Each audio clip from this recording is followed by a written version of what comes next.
Hey everyone, Jon-David Lenard here from the Lenard team, and we are so excited to bring you a new version of our show, Keeping It Real. Until now, as you know, we've been doing it on the radio, but this new format is going to allow us to talk about new things in new ways and take the show in an exciting new direction. So we're really glad that you're joining us. And for today, for our first new show here in our podcast studio, we have Amanda DeMichael Lieb. Where are we at right Lieb now? still, officially, but we'll be changing that soon. And Steph Lozada. How's it going, guys? Thanks for joining me. Oh, happy to be here. Honored to be some of the first people on the show. So. Yeah, exactly. Yeah. Under the new format. I love the radio show. I love that format. I really did, but I kind of felt like it was restrictive a little bit, obviously, because it's on the radio and the radio wanted certain things from us to serve their audience. Right. And that was great, by the way. I mean, we had tremendous feedback, but we wanted to also have the creative ability to be able to share our mission the way we want to share it, which is what? What's our mission? To provide 5-star experience in what? 5-star service in order to be your real estate research player. We're gonna have to cut that out. No, we're gonna keep it real. This is real. We're keeping it real, Steph. All right. So anyway, so we have Amanda. Amanda, tell us about your experience on the team. Like what was your origin story? How did you get to real estate? How did you find us on the team? So started that COVID time when everyone was kind of just bored, not knowing what to do. I was a bartender and our restaurant was shut down temporarily. And I knew that, honestly, I really didn't want to go back. I had been doing it for 5 years, and I was like, I think I'm at that age where I'm ready to phase out of the restaurant industry if I'm not going to be like a manager or anything like that. So Anthony and I were kind of going back and forth. Anthony's my husband, by the way. And and we were like, it would be really cool if we got into flipping, which we thought we were going to do at the time as young 20-year-olds. It's kind of funny to look back at now. I mean, we'd like to get there one day. Of course, sure. Yeah. But we just were like, okay, maybe we should start smaller and start in real estate to learn the process and then also be our own agents so we don't have to rely on other people. And that's how we got into real estate. So we started studying, doing all the courses and everything through COVID.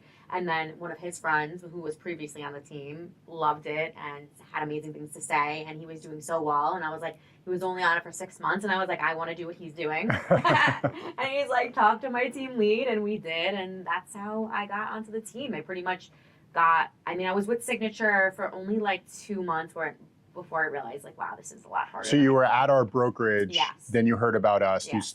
you interviewed with us, yes. And you came as a package deal. Did. We did. Now, Steph, when you think about Amanda and earlier on, you've had an opportunity to see her grow, right? Mm-hmm. What's that been like for you? This is one of the reasons I wanted to have Amanda as one of our first episodes here. Because yes, we serve our clients. Yes, we have a career in making money. But changing people's lives, no matter where or how we do it, has been an extremely rewarding part of the journey, something that you've been a part of too, and you've gotten to watch. What has that meant to you to see Amanda grow as a person? What has it meant to me? Yeah. And what have you seen? What have you seen? I mean, I would say it was interesting because I started off with Amanda, I was kind of a little at her service almost, right. In a way, right? I was a CXR, so I got to... What is a CXR for our audience? Customer experience representative. So I made the calls, I booked the appointments for all the agents on the team. Right. And so I was almost in a way servicing her, right? And I got to see the way she took leads, how she would communicate with the buyers and what she was doing. And then it transitioned into being her colleague, right? Just side-by-side agent. As an agent yourself, yeah. Yeah, and I think what's pretty interesting is that as I grow into leadership, I watched her transition from this little seed into a flower, and that's growing into like a bigger plant and then a tree, right? So like, Yeah. I think what's cool, the biggest thing that I've seen is a sense of like, I guess, like responsibility, ownership, and confidence. I think that was the biggest thing, really, because before when we had when we were starting the mentorship program, we talked a lot about who else can we bring on for mentorship and things like that. And you could just be honest. and Amanda, And Amanda, this is real. I mean, we talked about a few people, and we had a couple people in the air. Amanda was one of them, and we talked about how maybe like she wasn't ready to take on a new agent who needed the guidance, right? Because maybe Amanda was actually working on herself, right? Yeah. She was still like growing confidence and like you felt like, how could I really guide somebody, right? But I felt like she was really partnering up a lot more with Barbara, with your mom on listings. She was communicating a lot more. She partnered a lot with me, and as I saw her grow, and when she took on a mentee, that was really the biggest. That was the growth spurt, right? When she took on the mentee, like you taking on that added responsibility. Yeah, I felt like that's really what helped accelerate her growth, because when she felt like, I don't know, you tell me if I'm wrong, but what I saw was that you took somebody and you were like, I have to provide them with the most information possible, with the most accurate information possible. I have to lead by example. I have to teach them all the right ways, right? So where you took that responsibility very seriously, and you started asking more questions. You started learning more, right? Because how are you going to pass on the information if you aren't? Well, it's just like, we always believe in lifelong learning and pushing ourselves and growing, but you were at a certain place in your life and your career. You didn't know if you could take it on. And I mean, this is meant to be revealing, right? And real, like what we're talking about here. So Steph, was I on board immediately? No. Nobody was. You were, though. You saw it. Yeah. And that was the trust in the leadership and between us that you were like, at some point, I was like, I don't know. At some point, you almost like grabbed me and were like, JD, I believe in this. Yeah. And you had that belief that I wasn't sure of, and even Amanda, you weren't even sure of. Yeah, I think if I can add something that basically, I think one thing that I've grown from so much is the amount of work I put into myself. And I think that when it came to that time is like JD was hesitant because of maybe the work that I was putting into myself wasn't there. And maybe I just need to take more accountability for that. And once I realized that that's what I needed to do to get to the mentorship program, I knew that that was going to be the biggest step for me, because I have no problem putting work into other people. I will put everybody before myself, and I will give them 110% because I want them to succeed. It was the work that I needed to put into myself that I needed to grow on. And it kind of forced me, you kind of forced me to do that to get there. And I think that's when, like Steph said, the biggest growth happened. Yeah. So it sounds, what I hear is like, very often you hear like these cliche things, which by the way, I love cliches because it does take our thoughts and ideas and puts them in a little box. But sometimes without the context, that's what makes it cliche, right? So I'm going to take a step back, because there's like some kind of saying that like I'll hear from Tom Ferry or something that like there's no growth inside your comfort zone, but that's so much easier said than done. Yeah. Right? So the fact that you had Steph see something in you to say, no, she can do this, that has to be like, I mean, I didn't want to let her down. Yeah. You know what I mean? Because she was batting for me. So I was like, I really have to show up, because if I prove people right, then I'm proving stuff wrong. You know what I mean? Wow. So. Isn't that the strength of the team in general? 100%. And that's why, again, like the biggest growth happened at that time is, again, because like I said, it's harder for me to do things for myself. I almost was pushing myself to be better, to not have to prove her wrong. You know what I mean? Which is kind of like a crazy way to look at it. And I think, again, I've grown so much from that time. Right. Where now I know I can do that for myself. But that's kind of what I needed at that time to grow. But at the same time, I see why you're saying that. It makes sense. But I also can see why that makes you such a good real estate agent. Because you put your clients ahead of yourself. Trust me, that hasn't changed. As you know, with my million calls a day. Yeah. But I, you know what though? I love and appreciate every single time you call me, because we're talking about, when we speak and you're asking me advice, it's high level, it's tactical, it's like, okay, this is the situation, this is the challenge, this is the bar we got to get over, this is the wall we got to get around, or we got to figure this out on our client's behalf. How are we going to get them across the finish line to take a whole bunch of things and throw it together? You know, like, that's what it is, and it's so exciting. And then finally for you to be like, but JD, are you sure? And I'm like, Amanda, are you listening to me? Our answers aren't going to change. This is what you need to do. Yes. But then you do it, and you execute, and then you provide that 5-star service. All the overthinking comes from wanting to do a good job. Well, that's it, it's from caring. Wanting to do such a good job and caring so much, and I also think that the reason why I question it so much, or why I keep going, is because it is what you're saying to me is out of my comfort zone, and I know I have to do it. I just need to hear it like 5 times to be like, okay, this is what I have to do this, because this is what's going to get the best result. Right, and that's what separates the great agents from merely even the good agents.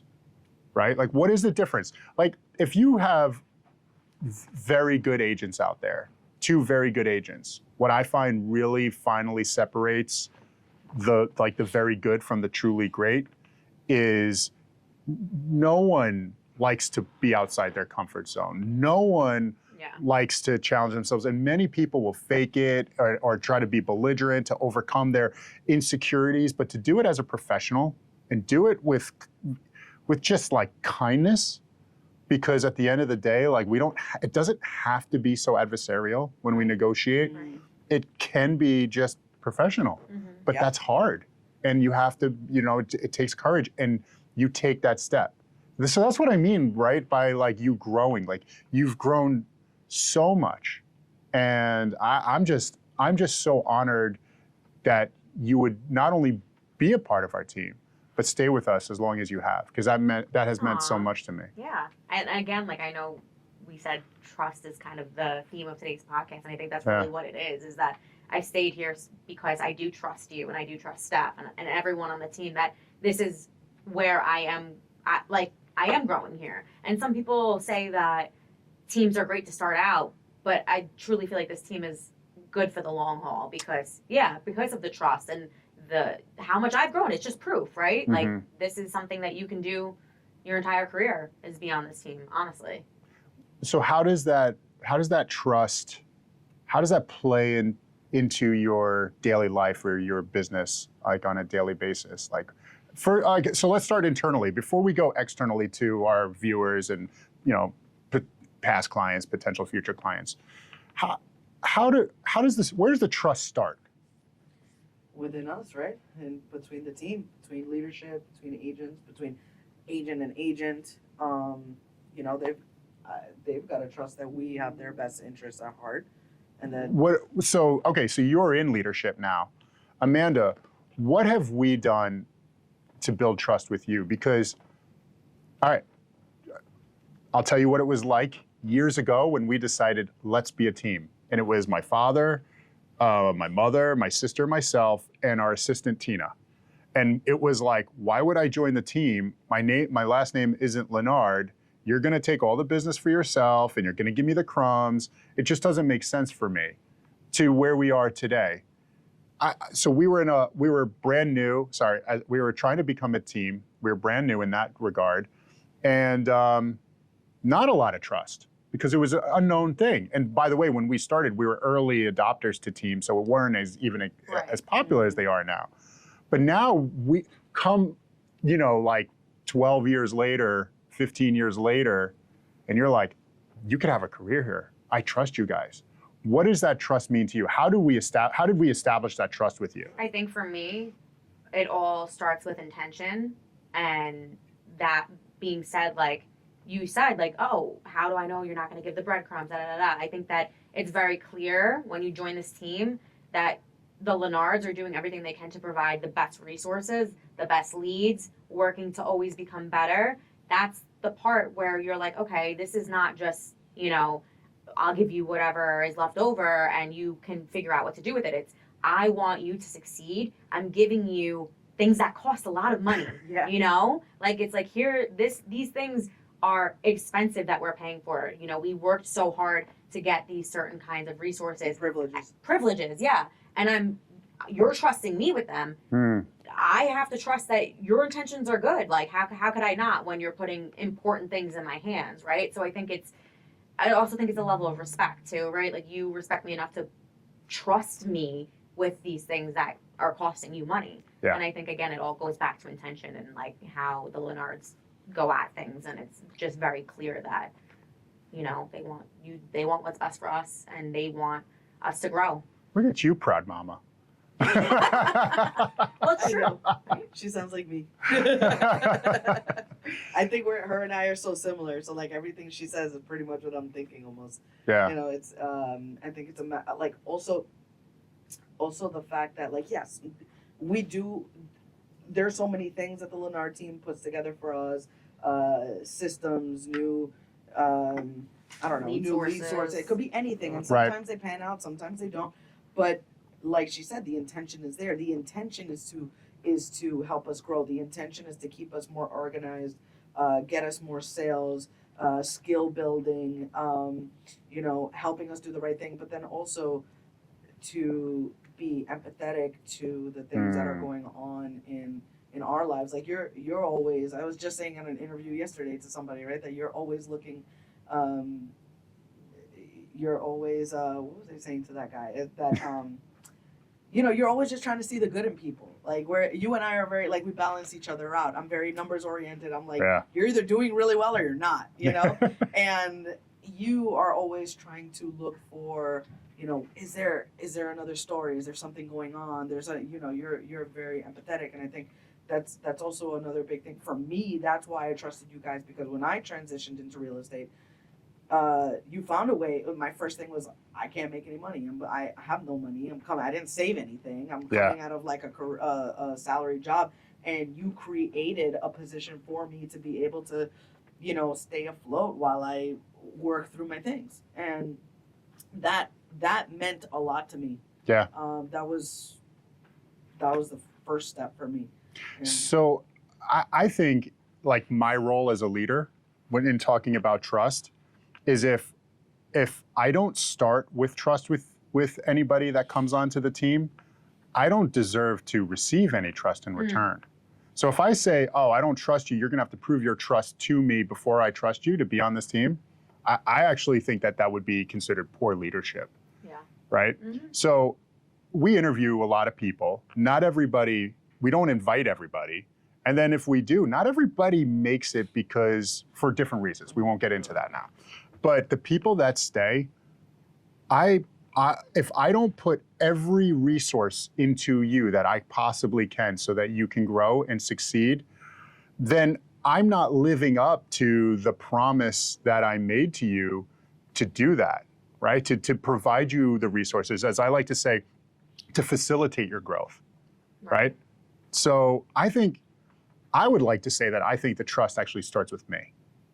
I trust you. I trust both of you so much, like implicitly. Like there's not a doubt in my body that I don't know that each day you show up doing the best that you can. We have our ups, we have our downs, but it's never where I question my trust or faith in either of you. You know what I'm saying? Yeah. So, I mean, I just think that I'm just so happy with where we're at right now and where we're going. The opportunities are immense, and the trust that we have in each other, because we trust each other, we don't have to worry about our intentions, our true, that gives us the platform and the ability to turn around and then provide that 5-star experience to the public. That's what I was just going to say. Go ahead. I think too, it has a lot to do with like your authenticity, you being 100% yourself, because people can feel that, right? I mean, not just clients. I mean, amongst each other, we can all feel that. If I'm being completely fake, the person I'm teaching, they can they can feel a certain resistance. So, but I'm not, like when I take on, for example, new agents or anybody, I try to take let all my walls down. I'll just be 100% me, and because I want them to feel comfortable enough to be calling me 6, 7, 8, 9 o'clock at night. Hey, Steph, I have an offer to put in. I don't know really what I'm doing. What can I do? Can I, whatever it is, 7 a.m., 9 p.m., call me when I'm at the gym, whatever it is. But if I'm not 100% myself, I can't imagine how someone's gonna feel that connection with me. You know? Exactly. Yeah. But I mean, so I think if we take even a step back from there, we have to trust the people that we're working with, right? Just like that's what I'm trying to be the best version of myself all the time. So what we were talking about with Amanda, about how she had to step up, that's been my own journey. I was in your shoes once. I know, we've had that conversation. Right? Like I was where you are now. Right. At one point in my career. Right. I didn't wake up one day, or I didn't come out of like my mother's womb as like, I'm a leader. I think that's funny, but at the same time, like, I think there's a misconception in our society that there are born leaders. And are there? Yeah, there's born NFL athletes. There's born everything. They have to train to be those things. But even there's talent, there's natural ability, but the vast majority of people that are out in leadership could be you. It could be you. It could be you. It is you, and you're growing. But it could be you. Yeah. You just don't realize that journey. Maybe you can't, know your past, but you don't know your future. Right. But I would always imagine, like, if I'm going to be, I could see the potential, right? As I always say, the reason this team became a team is because we started adding resources for ourselves to grow, that we realized this would benefit other people. It wouldn't just benefit us, but being operationalized, why wouldn't that benefit an agent that doesn't happen to have our last name, right? So that was the genesis of it. But then when we started to bring people on the team, I didn't know how to lead. Just totally, to be honest with you. So I had to imagine, like, what kind of person would I have to be to earn the right to ask somebody to allow themselves to be led or to want that. And so I'm you, you're me, we're just at different points in our journey. And that started with trust. I had to trust if they're gonna come, in order for them to come on the team, I had to trust them. And that I learned, again, from my forward-facing business of working with clients. If I want them to trust me, I need to trust them. And when they feel that, when I reveal that to them, that I trust you here, it's a certain amount of, what's the word? Like when, Validation? no, like when like you reveal yourself a little bit, like vulnerability. Oh. A little bit of vulnerability, right? You allow yourself to be a little bit vulnerable, not in oversharing. I mean, it's very hard to be super contextual here. Not in oversharing, not in like, oh, sorry, I'm late, my dog had to go to the vet. Not that kind of vulnerability, but like true vulnerability. Like I'm sharing with you what like a certain part of my humanness to make a human connection, not just show up and be transactional and be like, this is what's gonna happen. I mean, that's important too, because that's the next step of building trust, but I think it starts there. That's what I'm trying to get at. Yes, you're definitely right. You are. There was a lot in that. So, I mean, anything to add to that, or basically? I was gonna add something earlier, which is the fact that so I think, like I said, I think trust starts with intention. And I think that it's really important on the team to have that, because if not, like, this has nothing to do with our team, but if there's another team that doesn't have that foundation, it spills into your service to other people. Yes. Right? So I think that it's so important. I think that's why we're honestly so successful, is because we have that trust and that foundation on the team that gives us the opportunity to go forward with the service and provide exactly what we need to provide for the clients. You know what that reminds me of? I've been talking to my sons in soccer about standards, focusing on standards, because they could have a good performance, a bad performance. If they feel like they didn't live up to their own performance, they could feel bad about themselves. But if they just focus on maintaining a high standard, they can have faith in the fact that they'll always be somewhere around there, or like trying to be above that standard. For it. Yes. Times, yeah. So because we have those standards, what you're saying, there isn't anything that I have to worry. I can trust you guys. I can trust the team that bad things won't spill out, as you put it, into our service that becomes client facing. Right. That's a really interesting. Yeah. That's really, really I think interesting. That's what separates different, even agents and teams' success in the industry. I think that's why we get a lot of compliments too from agents that have worked with other agents on our team. Yeah. You know, they're always like, "Oh yeah, I've worked with this person from the Lenard team. I love them. They're great. Oh, I work with," like, just actually, I called an agent. I didn't see their last name. Their buyer came to my open house. Right. And they didn't have their business card, but they had their contact number. And it's just the first name of that agent, not the last name. And I called the agent, you know, just to talk to her, let her know that the buyer came to the open house and whatever. We were talking about the unit. And she says to me, "Are you from the Lenard team?" And I was like, "Yeah." And I never even sent her my business card. She didn't even know. And she was like, I was like, "Yeah." She goes, "I actually remember you. I was on the team." And, and I was like, "Oh wow, really?" Like, so we talked a little bit. And she goes, "You know, I would love," like, her tone like changed a little bit. She was like, "I would love to do a deal with you." You know, and I feel like I hear that from other agents too when we show their homes, when we're negotiating, when we ask them about the offers that they have. I think that's the kind of vibe that I get from them, is like, I had a great experience with your team and I trust that you will continue doing that, you know. And we'll Exactly. continue It comes down to going trust. forward. And it works. It like you said, like, other agents in the industry have to trust us. And I Yeah. think that is a great thing to say too. Is it's not just within our own team; it's in the entire industry. Yeah. Everybody, Yeah. down to your counterparts, right? Like your lenders, attorneys, right? Yeah. Like, that's how you do business. Everything is based on trusting the person enough to do what they're good at. Yeah. So one of the benefits that, because we've built what we've built and because of our reputation of being a high trust team, you know, you know how many times in my career agents have told me that I'm in negotiation with, they'll say something like, you know, my buyer asked, how can we trust them that they have multiple buyers? Like, asking, like, in that way. It's like, because it's the Lenard team and they negotiate in good faith, if they say they have multiple offers, we can trust that. Yeah. Which benefits my client, right? Because if they didn't trust me, I don't know. Right. I know.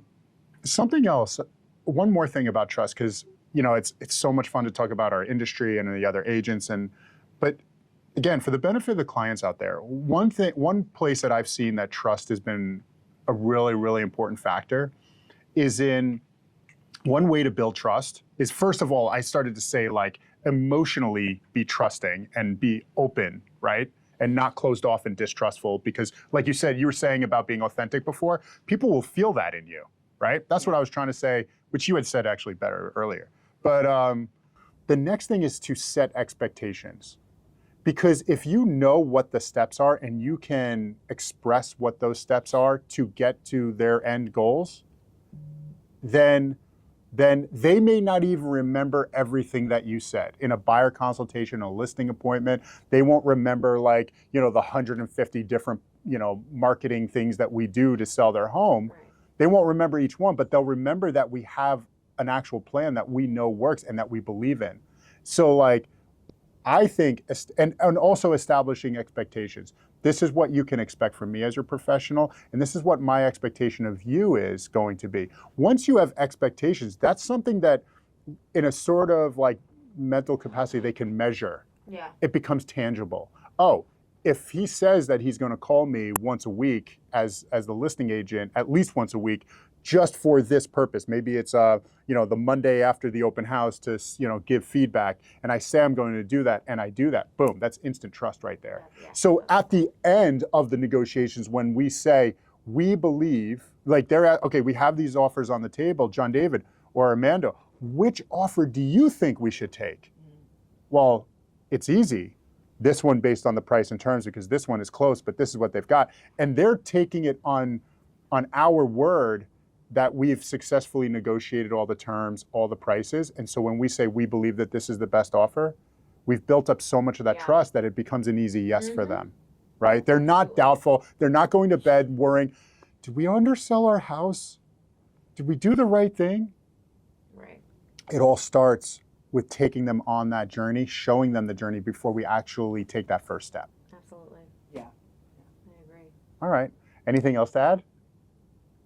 I feel like we got some good conversation in. Yeah. I think so I forgot too. there were cameras. So Well, we're going to leave all this on for the benefit of YouTube, but in the meantime, I'm so happy to have our new version of Keeping It Real podcast now. Mhm. yeah, I And- felt like it took me a little bit to get used to the radio part, Yeah. right? Because I wasn't like I was doing a lot of hand stuff and Yeah. not talking too much. But then now I gotta get used to the camera stuff. Where now I gotta like talk and be, you know. It's going to be all good, and I'm really looking forward to it. And I'm so excited that this was our first episode, and we had you, Amanda, and Steph as our first guests. And so if you're thinking of buying or selling, reach out. And if you'd like to know more about the Lenard team as a real estate professional, reach out, talk to me, talk to Steph, talk to Amanda or anybody from the team. Let's go.